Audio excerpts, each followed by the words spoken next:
Okay, in this video we are going to see the proof of Pythagoras theorem. Pythagoras theorem is only for right triangles. Right triangle means one angle should be exactly 90 degrees. That's called a right triangle. In any right triangle, the side opposite to the exact 90 degrees is called hypotenuse. That is the longest side. The longest side is called hypotenuse in any right triangle. Okay. Before going to the Pythagoras theorem, we need one very important concept. A, B and C, D here somewhere. Okay. AB is a straight line. AB is a straight line, and there is another parallel line here along the C. The line along the C is parallel to AB. So this is a pair of parallel lines. This is a one pair of parallel lines.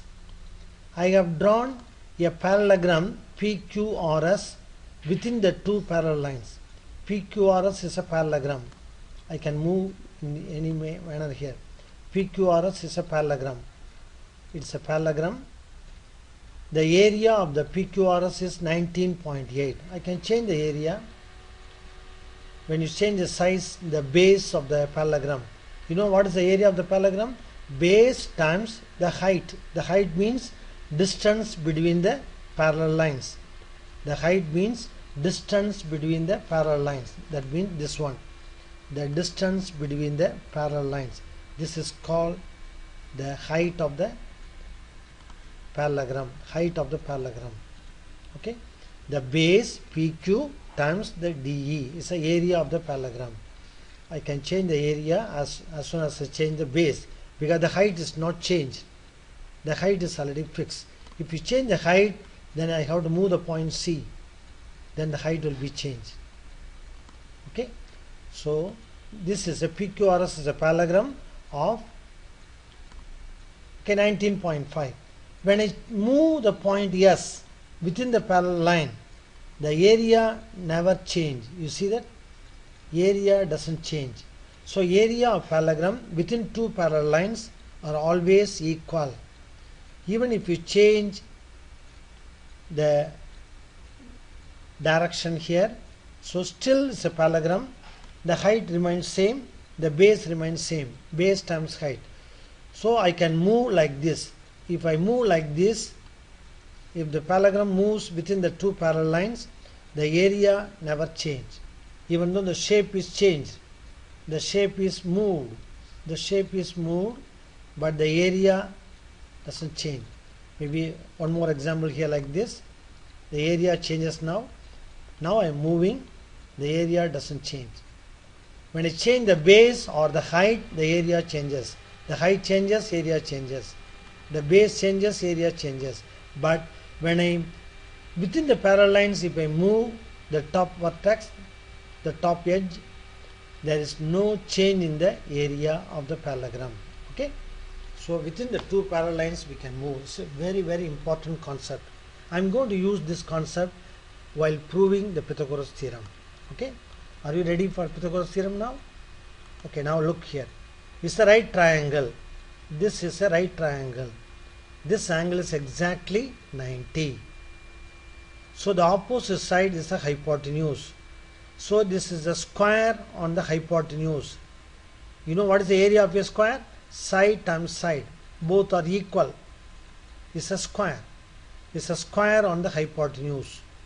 Then I drawn a perpendicular to the hypotenuse and extended.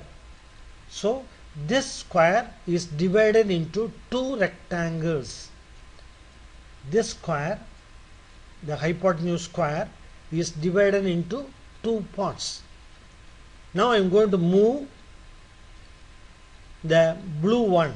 The blue rectangle I am going to move. Rectangle is also a parallelogram. You know that? So I am going to move. So when I move, it becomes like this. Okay. Maybe I will go one more time slowly, then you can verify. Okay.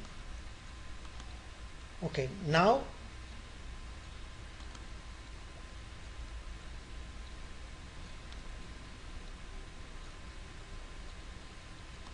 Okay, now listen carefully now. Okay, I move the rectangle. Already rectangle is a parallelogram like this. The blue one, look at the blue one. The area never change. After this, we are rotating the parallelogram. Once you rotate, there is no change in the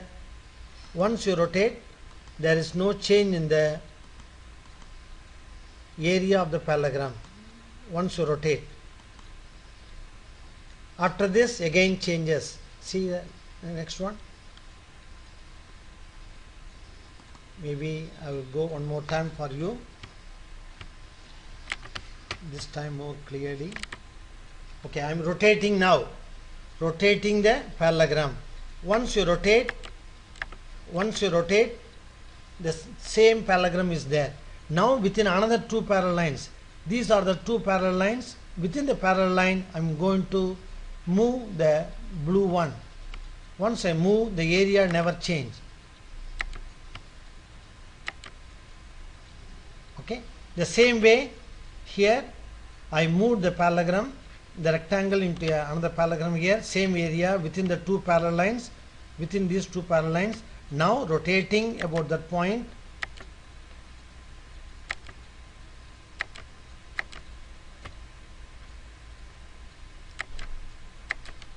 now rotating about this point. So once you rotate about this point, it's like this, then moving. So the whole area, the square area on top of the hypotenuse, divided into two parts. One part moved to the another square here, another part moved into another square here. So this sum of the areas will be equal to sum of these two areas.